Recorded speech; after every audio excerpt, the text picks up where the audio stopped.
November 2nd, 2023. The meeting being held in the Francis Huntley Cooper Council Chambers. Attending tonight via Zoom, myself and member Heidi Reynolds, Park Director Scott Endel, and I can't, it's not big enough for me to see who's in council chambers, so maybe you guys can let me know who's there.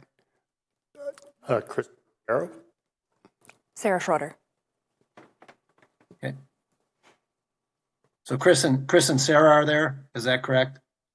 That's correct, yep. Okay, thank you. So our first order of business is to select a Parks Commission vice chair to chair the meetings if the chairperson can't be there. So I guess at this time I'll entertain nominations of anyone, or if anyone would like to nominate themselves, please speak up. Otherwise, I'll be appointing someone as alderperson. I see Katie just. Shouldn't be very often. Katie just. Sue is usually there. Yep, Katie just zoomed in too. Welcome, Katie. Okay. Hi, Katie. I see you there. So, Katie, we're electing a vice chair to chair the meetings if the chairperson isn't there. So, attending tonight, it's myself, you, Scott and Heidi are here, and Chris and Sarah are both here tonight. So, anyone want to volunteer to be vice chair? Otherwise, I'll be appointing someone. I can do it if No hands up. I Nope, could do it, Sarah, Dave. Sarah said she'd do it. Thank you, Sarah. You were the person I was going to appoint anyway, so thank you. Great. Okay. So Sarah, in the minutes, please note that Sarah is now the vice chair. Congratulations, And, Sarah, I will I'll turn the meeting over to you to chair. Let's vote. All in favor of Sarah being the Parks Commission vice chairman, signify by saying aye. Aye. Opposed? It's unanimous. Thank you, Sarah. I will turn the meeting over to you. Thanks, Dave. We'll start with the approval of minutes from October. Do I have a motion I'll make a motion to approve. Do I have a second? Second. Any commentary, questions, or concerns? I do have well, Patrick, do you want to? Patrick registered for the, for the, pardon me? So Patrick Cheney, 6211 Kitty Crest, for the minutes, I wish to speak. The minutes, the draft minutes list me as attending, but do not include that I registered and spoke on an agenda item.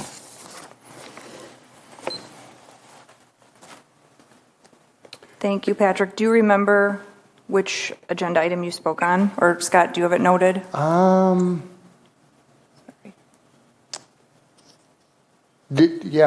did you speak on, Patrick? Was it the minutes It's the or? one with, No, you have a registration slip for it, Oh, yeah. not from the last meeting. Yep. Oh, R16323, I'm sorry. Thank you, Patrick. And then we do have other, actually, did we get the minutes approved? We don't. I'm good with adding Patrick's comment. Christopher, is that okay with you as well? Absolutely. Okay, then can we all vote to say approve, say aye? Aye. Aye.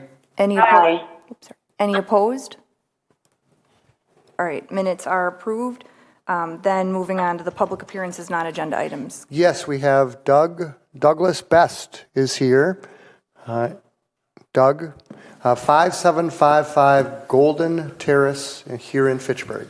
Yes, Seminole Hills neighborhood. I wanted to bring to the attention Chicory Meadows Park and the tennis courts and basketball courts there. They're in really rough shape, and I believe that in the past it's been on the budget plan for several years, but never actually executed on the budget plan. I think it's gotten to the point now where there's also safety concerns because the tennis courts and the basketball courts continue to be used, and we would like to get them back to standards. And my understanding, based on the 2015-2020 Parks Capital Improvement Plan, Chicory Meadows is the largest of 6 area parks, which now has been expanded to 2 area parks. When Chicory Meadows and those facilities were put in, it really was supporting 2 neighborhoods, Seminole Hills and Seminole, I'm trying to think of the Highland, Seminole Highland. And then since then, Harlan Hills was built. So the neighborhoods supporting that park, and the reason why the tennis courts and basketball courts were put in to begin with was because there was a tax base that supported having those facilities put in. But over the years, they just have not made it to approve budgets, and it's gotten to the point now where we'd like to see it in the next budget. For clarification, it is in the CIP, but the funding is either through donations or grants. Yeah, so let me clarify then. When we say budget, we're looking for the city of Fitchburg to pay to maintain the park and the facilities in the park. We do not think that it makes a lot of sense to raise private funds to support what the neighborhood taxes already support in that park. And so to me, that doesn't, I don't believe that's a good solution, to expect the neighborhood to fund to repair the city park. We're not asking for new facilities, and I would understand if we said, hey, we'd like to add 3 more tennis courts and put lights in, that would be something that you would expect the neighborhood to, raise and get contributions to support the additional. But we're just looking for what was already put in place to be maintained. And it's no different than some of these new neighborhoods that are coming on where you're building parks and recreation facilities, and you're building them based on the tax base that the new neighborhoods have. So our tax base is already there, and it's actually grown with Harlan Hills addition. And we're not asking for anything new. We're just asking for the facilities to be maintained to the proper standards. In fairness, Douglas, the Park Commission has recommended for their maintenance. So. Right. And that's my understanding. And Scott, we've talked before, and I know it's something that needs to be raised to another level. I know Dave Herbst, I believe you're our alderman. And we look for Dave to get behind this too and support it. Thank you, Douglas. Yes, thank you for your comments. Thank you. Thank you, Doug. Sorry to rely on yours, Scott. Any other? All right, so then we'll move on to reviewing and approving the agenda. Any comments, or can I get a motion to approve the agenda as is? All right, make a motion. Do I have a second? I'll second it. Perfect. All those in favor say aye. Aye. Any opposed? Aye. Oh, sorry. All right. Thank you. Ready to move forward with the agenda. So the first action item is I'll move approval of Resolution R16323, approval for final plat to allow for the creation of 15 total parcels, including 9 buildable lots from 4 existing parcels on property associated with 2622 Blaney Road. Do I have a second? I'll second. Thank you, Heidi. And I don't know, Scott, if you have an overview or if you want. Well, Brian? sure. This has been a project that's come to the Park Commission, and actually it's gone through a couple different edits. Specifically for the Park Commission, we're working on parkland and parkland dedication.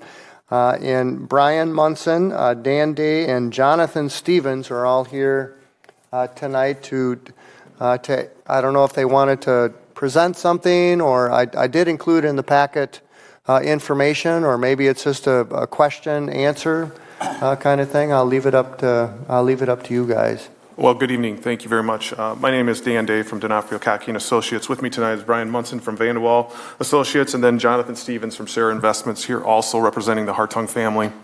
We are going to keep this very short and sweet.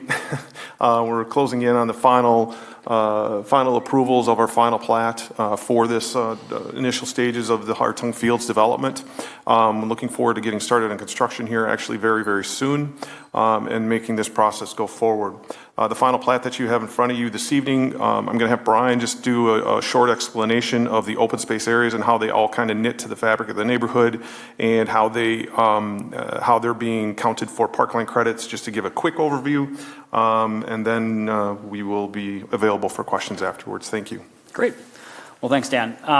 And thank you, Scott, for pulling up the overall master plan. The document you see on the screen is largely identical from a land use perspective to all of the previous approvals that have gone through this body, as well as the Plan Commission and the Council. And we've been working closely with staff on finalizing the final plat components, which start to dictate which areas of the parks will get credit. And so that's been the dialogue over the intervening months. And just to kind of walk through the program that's embedded within this project, because there's quite a bit of open space. Not all of it's going to get park credit, but the final plat does identify exactly how parks are being applied into this project. So on the west side of the property, adjacent to the railroad tracks, is predominantly a stormwater management facility. And we've been working closely with the DNR and others on the design of those. And I know Dan spent a lot of time, working through that with the soil conditions. That area includes two pieces of parks. The first is the more traditional public park there right along Botanical Drive, which is an opportunity for kind of a tot lot scale open space in support of the residential uses that are adjacent to it. There's also a trail corridor that will wind through that restored buffer area from Lacey Road down around the townhomes and back out to Blaney Road. That will receive park credit for the trail component of that only. The balance of the area will be restored and will be a larger outdoor room, but because its function is predominantly stormwater management, it is not receiving any park credit. The second traditional park space is at the corner of Blaney and Harvester. Again, an opportunity for gathering. This is going to be focused more towards the employee side of things, so opportunities for small-scale events or gathering seating in that location. The larger open space area exists in concert with the creek corridor. And so this area has spent a lot of time redesigning the buffers to the west of the wetlands. And just to clarify, the wetlands are not receiving any park credits, neither are the stormwater basins in this location.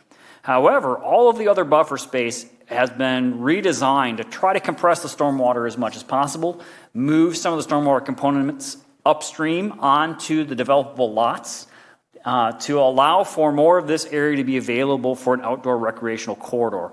Really excited to see this kind of become the eastern trailhead of what will eventually be a large open space corridor that will wrap to the southwest, eventually extended through the Hartung facilities, crossing over and following the guidelines of the adopted plans, really becomes a corridor that will span all the way to the west over to Fish Hatchery Road. So we see this as an important component of that park corridor being established here. And so what you see on the screen is an illustration of one option for how it could be developed in a more passive use approach with a combination of a regional trail system, which would be paved, and then potential for gravel trails, seating areas, overlooks, access down to the creek in certain points, really trying to preserve the trees we have there, preserve that opportunity to see some of the restoration that's going to go into this buffer area, as well as the wetlands, and really be the start of a very significant trail corridor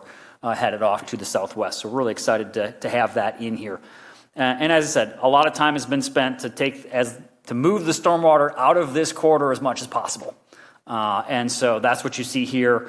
We really shrank that footprint down to expand on the opportunity for outdoor use in this buffer area. And if I might, as the Park Commission has kind of realized to the north, there's a large trail system to the north. So this really, it does become a regional trail system. This is a piece of it, but it all is contiguous to the north and then eventually to the southwest and McGaw Park and all of those kinds of things. So it really fits nicely into that trail plan. Yep.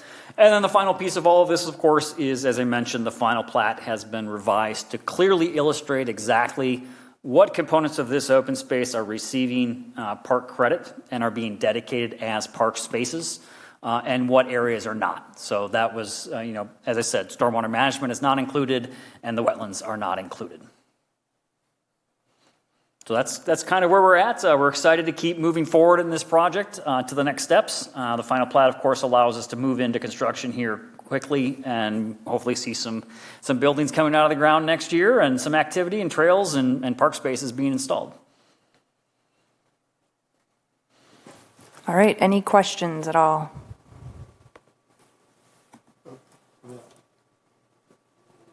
Heidi, I'm sorry. Sarah, I had one question. Go ahead. I'm just wondering, with moving and restructuring the stormwater basin, are there any ramifications with doing that? It will take some coordination. So as I said, we've moved. What this graphic doesn't illustrate is that a lot of the infiltration, other smaller stormwater basins will actually be handled on each individual lot, which is nice because we can treat that water closer to the source.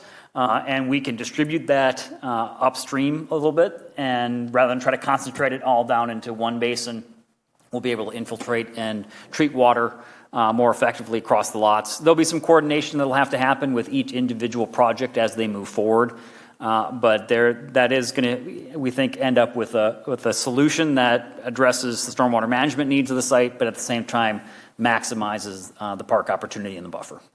Just to follow up on that 1 second, so our stormwater management report, which has been approved by the DNR and by the county and city staff, clearly designates what these sites have to do to get in conformance with the plan. Obviously, this plan will be reviewed and approved by staff as any site was to move forward. So, yeah, it's all works together and does work, and it's very clear in the report as to what has to happen for each site.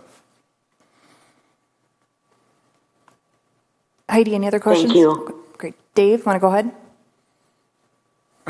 One comment first, where you have your park space, I think those are good locations. Near the residential, you have one, and near the commercial, it's available. My question deals more with, for the better part of half a year, I've been getting beat over the head by a stormwater expert named Mr. David Haith, who tells me that, even though we follow the rules and we're getting the proper approvals, that we are not meeting the state and county, national requirements for stormwater. I don't agree with them on this. I think we do good design, but as I look at it, there is a lot of impervious area, and are we retaining the stormwater generated in this new development versus what it is right now is undeveloped. I have to ask it point blank. It seems like there's a lot of hard surface, and if I look at the surface area, I know we can't hold it all for a 500-year storm, but majority of the storm events, are we keeping it in this infiltration basins that we've put in? Absolutely. That's the basis of the report and why the report is put together. And, like I said, we did a major pivot with that report. In general, it looks the same as what it did before, but there's a significant difference. But it does control and handle every requirement that is put on the books. And, we can say that now because I do have all my permits in hand from the DNR, from the city, from the county to be able to move forward on this with the way we have this set up and the way we have this designed. It's a little more traditional on the west side of this for stormwater management where all the ponds are downstream. It's a little bit different on the east side, but it still is fully in conformance with every requirement that is in front of us out there. Thank you. It's music to my ears. Thank you. I had one question just on the park on Botanical that you'd mentioned would maybe be a tot lot. We had a recent inquiry here with stormwater retention areas being by tot lots and just borders, and it does look like there are trees, but is that something that is taken into account of having a significant border? We were suggested to have fencing next to all stormwater and tot lots, but I'm assuming this is enough of a buffer, or is that something you could consider? The design of that space has not been finalized, but in other neighborhoods where we've had similar arrangements, there are a couple things come into mind. First, as you said, is physical separation, and that can be done through a combination of both the design of the pond itself, so safety benches and edges that are not open water, and then to a drop-off. But then the design of the landscape as you come up out of the stormwater basin and into the park, making it so that we would see this as an opportunity for some native restoration areas as a both. We don't want a ball to roll right down in mowed grass right to the edge of the water, and we also want to have some layered landscaping to help create separations. In some cases, fences can be incorporated. I have two boys who love to climb fences, so we know we can't rely on that. So, well, they did. They're older now, but they certainly would have been down near the pond. I'll put it that way. So we try to layer in the design of that to make sure that there's enough space, but it can be done and has been done successfully. The other thing is the wet ponds that you see in today's design world are designed for safety in mind. With what we call safety ledges that are just underneath the water level. So if you do step into the water, you're not going straight down. There's a safety ledge there. Thank you. And then Chris was unable to attend, but he did Sina had provided nice feedback of just saying that he really appreciated the council ring and the natural amphitheater proposed within the draft. That would look really nice. Okay. Any other questions or feedback? And I think we're ready to vote. No. Oh, sorry. Do we have registered? Oh, yes. Sorry, Scott.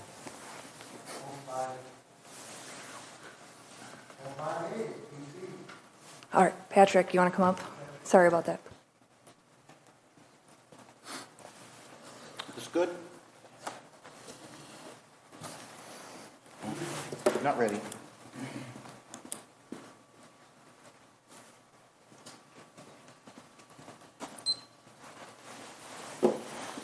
Patrick Janey, 5211 Kitty Crest. This is what I wanted to comment on the last two meetings, and then it was postponed. Can you bring up the Plan Department Administrator's memo, page 9? This was revised just last week from what I saw earlier at the previous meeting. I want to see page 9. There we go. Okay. You can see there it's revised, but it still does contain a lot of the same information plus a lot more. Then go to page 10. And the paragraph, yeah, right there. Okay, that's good. The paragraph that starts, council has only approved wetlands. So, when I first read this memo, the earlier version, it bothered me and I wanted to comment on it. Now this one right here, up above there, higher, don't bother going there. It says in here, in addition, the applicants wish to dedicate part of the wetlands for parkland, which again bothered me. But what he just said is better because he just said they're not requesting credit for any wetlands. That's correct. Okay, that's good, and that's what I want to comment on. So this paragraph that starts, council has only approved wetlands. That's good. That is actually the current standing precedent. And a quick read of that, especially in the first memo, but also in this right here, might imply to some that there was some established precedent about allowing wetlands to get credit from any development. Now, this one is worded better. It's better than it was written before. And it does say in the middle of that paragraph, this project did not proceed. The one is referring to only the one time when the council wrongfully, my description, did approve wetland. And then the project folded and it never happened, so it was like an in theory or hypothetical. It never happened to go through with it. So that is the way I feel it should be because the wetlands are not usable for anything in a park. There's descriptions that are added into this second version of this memo here, which wetlands just don't seem to fit as anything useful in a park. So I hope that the Park Commission sticks to that. It's supposed to be supposed to be exclusively the Park Commission's decision on whether land that is proposed is accepted, whether the fee in lieu of land is accepted, and anything about wetlands. And so that has been what's done in the past. The precedent is wetlands have never been accepted for credit, and I hope that the Park Commission sticks to that and the council doesn't try to override that. Thanks. Thank you, Patrick. Any other comments, Scott? Nope. All right, then if everyone is okay and no other questions or comments, if we could move to vote. All those in favor, say aye. Aye. Aye. Aye. Any opposed, say nay. All right, motion passes. Thank you very much for your time. Thank you for coming in. Moving into discussion and action items. Beth, if you want to come up and talk about Caesar's Promise Walk, if that's okay? Yep, we've got Beth in her cohort. And typically what we'll do if there's a new event that's coming to McKee Farms Park, we'll ask the group to come and make a presentation to the Park Commission. But once it is approved and it becomes an annual event, we won't come back every year. So this is the initial voyage of this event. So go ahead, Beth. Okay, well, thank you all. My name is Beth Vinny, and this is Ann Lippincott, and we are with Czar's Promise. Thank you so much for allowing us time tonight. We are a nonprofit Madison-based organization, and we are entering into our 6th year. And the way that we serve Madison and the surrounding communities is we provide support to families whose canines and felines have received a cancer diagnosis and assist them in their journey.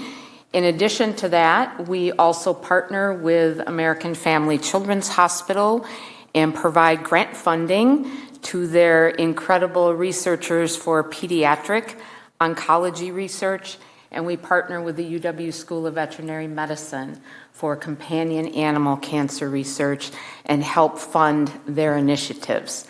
So we have a variety of ways of funding our organization. We rely solely on donations, and our largest fundraising event annually is our Czar's Promise Inspiring Hope Walk, which we are asking permission for Fitchburg Park and Rec for us to host the walk on Sunday, October 13th of 2024 at McKee Farms Park.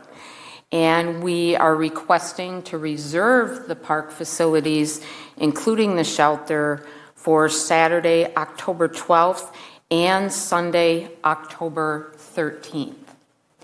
We, Ann and I and our Czar's Promise event committee have several years' experience in designing and engaging in creating what is an incredible experience for participants that day, both human and canine.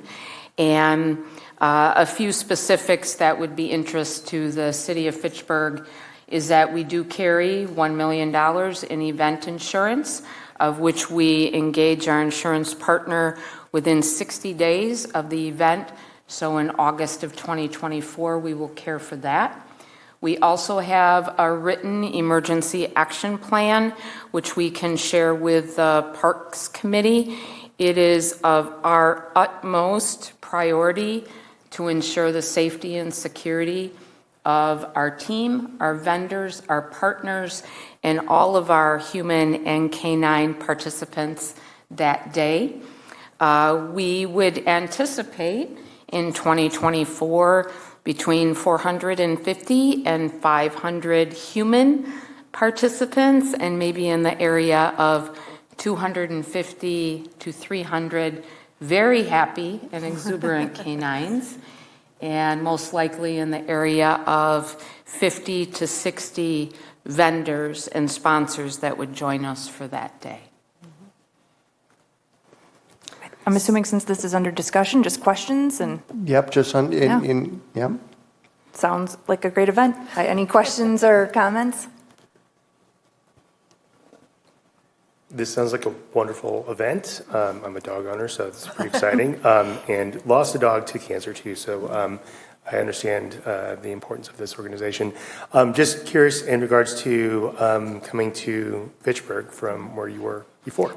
So one of the key reasons is that we have had feedback from participants and vendors and sponsors about having a more centralized location, because we do actually draw people from all over Dane County, southern Wisconsin, as well as other parts of the state for our walk, and Fitchburg is much more centralized than our previous location. And there's also other attributes to the park that we absolutely love. The path is paved, it is flat, and we need to be cognizant of both humans and dogs that require the safety of those types of trails and paths.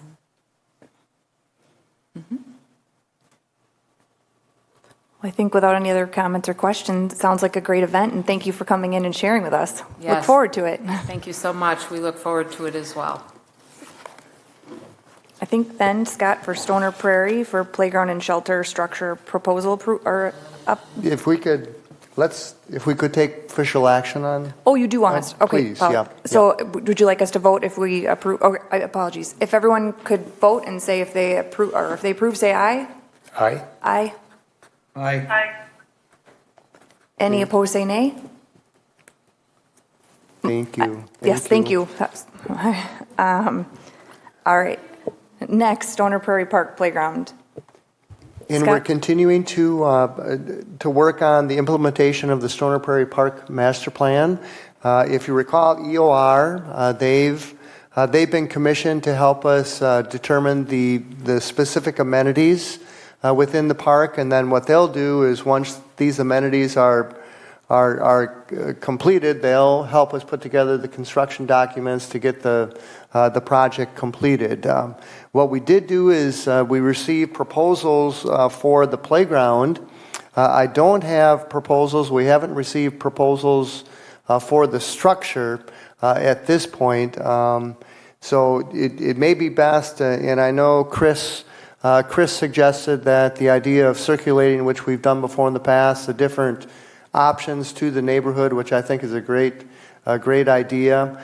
So I think if it's okay with the Park Commission, I think that's what we'll do is once we receive the structure, the shelter structure proposals, we'll send that around to the neighbors and kind of take a tally and then bring that information back to the Park Commission for final approval in December. A bit of, maybe just a little bit about the budget. We did include $115,000 in the budget for the playground, which is what EOR is using, along with $140,000 for the open air shelter. I will report that what we are doing too is working with Tracy in the water department. They're going to be doing or having a well in the corner right here. And one of our thoughts was to, as part of that construction, include a bathroom facility along with an open air shelter and a patio, if you would. But those numbers came in really large. It was $150 for the bathroom and $200 for the estimate. So what we decided is that we're just going to stay with the bathrooms. So with that, $150 allocated there, the $115 and $140, that gets us to around $400, and we have about $600 for the development of the park. So we should be in pretty good shape. So I just wanted to give you an update on that. But if it's okay, we'll bring it all back in December for final approval. I think sharing with the neighborhood makes a lot of sense. Any other questions or comments? Do you need us to vote on sharing that, Nope, Scott? nope. Okay. I think we'll go ahead and do that. I'll just put no action. Okay. No action on it. Thank you. And not seeing anything else for that one, we'll move on to communication.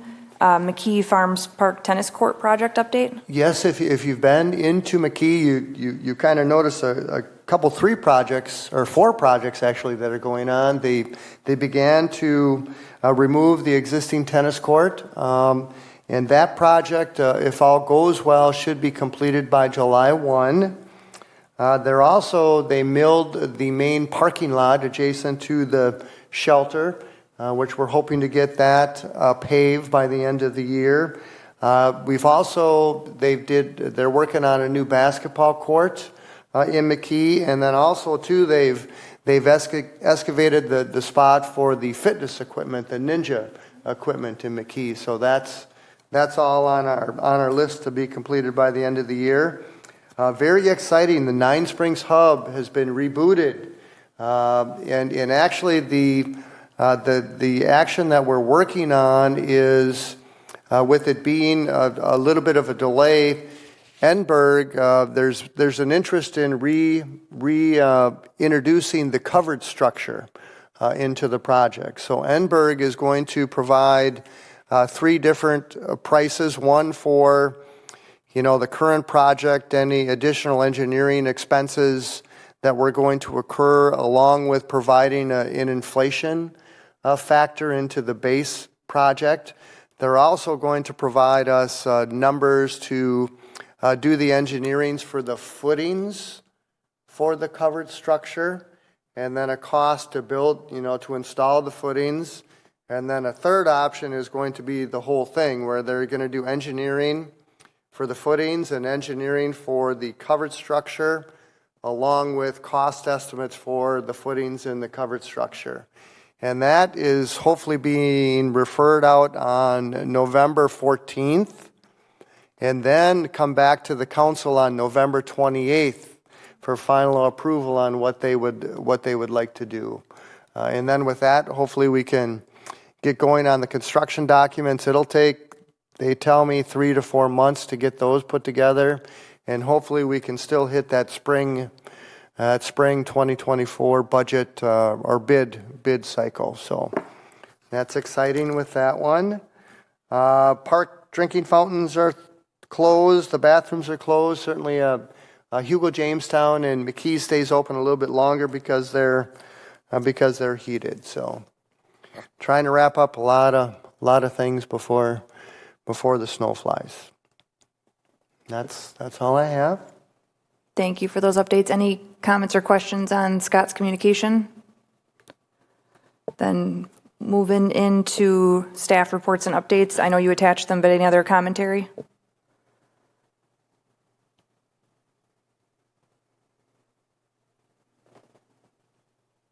I'm assuming nothing else, Scott, from reports or updates from you? Pretty self-explanatory in there. Any other comments or questions about the staff reports or updates from the group? Okay, then future agenda items. Any suggestions that anyone would like to see, or any notifications, Scott? Well, we'll have the Stoner Prairie. Hopefully we'll have that for sure. Not hearing anything from anyone else. Moving to announcements then. The next 2 meetings will be December 7th and January 4th. Can I have a motion for adjournment?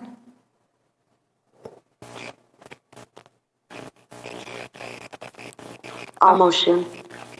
Thank you, and a second? Second motion. Perfect. Can all those in favor of adjourning say aye? Aye. Aye. Any opposed, nay? Oh, sorry, Scott, did you say? 6:38. Okay. All right, we are adjourned. Thank you very much, everyone, for your time. Have a great night. Thanks, everybody.